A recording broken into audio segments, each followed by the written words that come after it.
नमस्कार, स्वागत है आपका इंडिया खबर 24 न्यूज में और मैं हूं आपके साथ साक्षी। आइए रुक करते इस वक्त की बड़ी खबरों की ओर।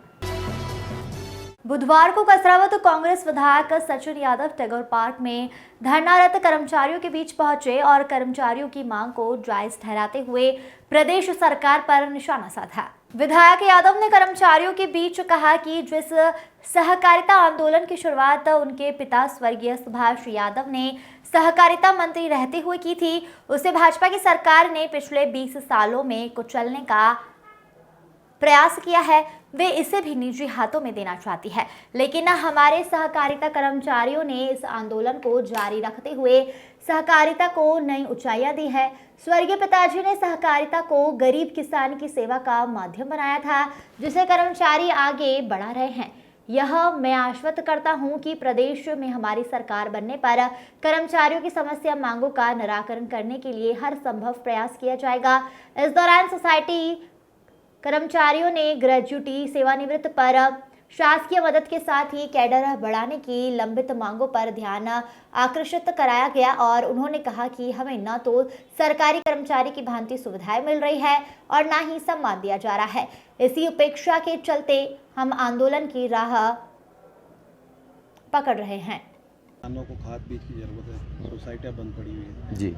किस प्रकार से अब इन लोगों हमने हमारे काश्तकारों से, हमारे कृषक भाइयों से, अंशधारी सदस्यों से यही निवेदन किया है कि हम जो पिछले 40 वर्षों से हमारी सेवाएं दे रहे हैं उसका हमें प्रतिफल नहीं मिल रहा है। हमारे कृषक भाई हमें पूर्ण रूप से सहयोग कर रहे हैं। वो थोड़े परेशान जरूर हैं, लेकिन हमें सहयोग कर रहे हैं कि आप अपनी मांगे, आपकी जायज़ मांगे है जिसे आप पूर्ण करवाइए और अनवरत हड़ताल पर जारी रहिए। नहीं तो ये खाद किसानों को नहीं मिलेगा तो किसान तो परेशान हो। हाँ बिल्कुल हो रहा है ना। आज देखिए आप डीओ ऑफिस जाके देखिए, लंबी कतार लगी हुई है वहाँ पर।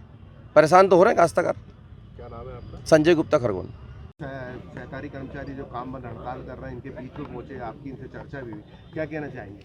देखिए, विगत 20 वर्षों से इस गूंगी और बहरी सरकार के सामने हमारे सेवा सहकारी सोसाइटी के हमारे जो तमाम कर्मचारी साथी हैं अपनी मांगों को लेकर के लगातार संघर्ष कर रहे हैं, लगातार आंदोलन कर रहे हैं, लेकिन ये सरकार ना तो उनकी बातों की तरफ किसी प्रकार का ध्यान दे रही है और ना ही उनकी समस्याओं का निराकरण किस प्रकार से हो इस दिशा में कोई पहल सरकार के द्वारा किया जा रहा है। और यही कारण है कि लगातार हमारे जो किसान साथी उनको मजबूर होकर के जो है यहाँ पर आंदोलन उनको करना पड़ रहा है।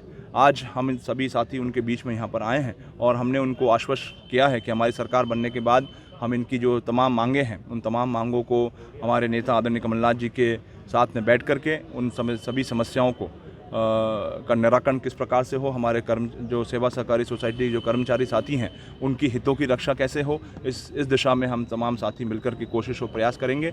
और स्थानीय स्तर पे जो भी हमारे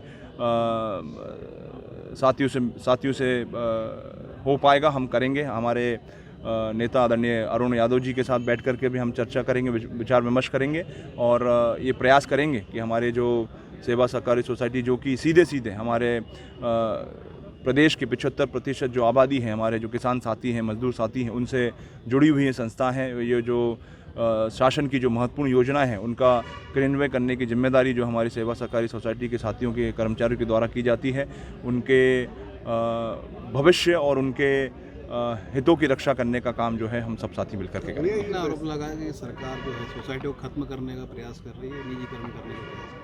देखिए, निश्चित रूप से आप देखिए 20 वर्षों में जिस प्रकार से कांग्रेस के दौर में स्वर्गीय पिताजी के ज़माने में हमारे जो कोऑपरेटिव आंदोलन था उस कोऑपरेटिव आंदोलन को, उस सहकारिता के मूवमेंट को हम शीर्ष पर ले जाने का काम स्वर्गीय पिताजी के ज़माने पे हुआ था। आज ये जो संस्थाएं आप देख रहे हैं, ये सब संस्थाएं जो है कांग्रेस के ज़माने की, स्वर्गीय पिताजी के दौर की ये सब संस्थाएँ खड़ी हुई हैं। लेकिन आज देखने में आ रहा है कि कहीं ना कहीं सरकार की निराशा के कारण, सरकार की मंशा, सरकार की सोच के कारण जो है हमारी ये संस्थाएं जो है लगातार हमारा जो कोऑपरेटिव मूवमेंट है वो कोऑपरेटिव मूवमेंट कहीं ना कहीं बैठ गया है। हमारी अनेक संस्थाएं जो हैं, सहकारिता संस्थाएं हैं, वो कहीं ना कहीं बंद सी हो गई हैं या बंद होने की कगार पर हैं। तो इसके लिए अगर कोई दोषी है तो वो 20 साल की ये निकम्मी और नकारा जो भारतीय जनता पार्टी की सरकार, इसके लिए पूर्ण रूप से दोषी है। चुनाव के दौरान मुख्यमंत्री शिवराज सिंह चौहान हर वर्ग को घोषणा करके कुछ ना कुछ दे रहे हैं, लेकिन सहकारी कर्मचारियों की उपेक्षा की जा रही है, इसके पीछे क्या कारण मानते हैं? देखिए, मैं समझता हूँ कि कहीं ना कहीं जो मैंने पहले भी कहा कि सरकार की जो मंशा है, सरकार की सोच जो है वो कोऑपरेटिव के प्रति नहीं है, सहकारिता आंदोलन के प्रति नहीं है। और इसी के कारण जो है लगातार इतने 20 वर्षों से लगातार हमारे जो साथी लोग हैं वो जो अपनी छोटी छोटी जायज़ मांगों को लेकर के आंदोलन कर रहे हैं, उस दिशा में कोई भी सरकार की तरफ से कोई प्रयास या पहल नहीं हुआ है। और ये सरकार की जो सोच है उस सोच को दृष्टिगत करता है।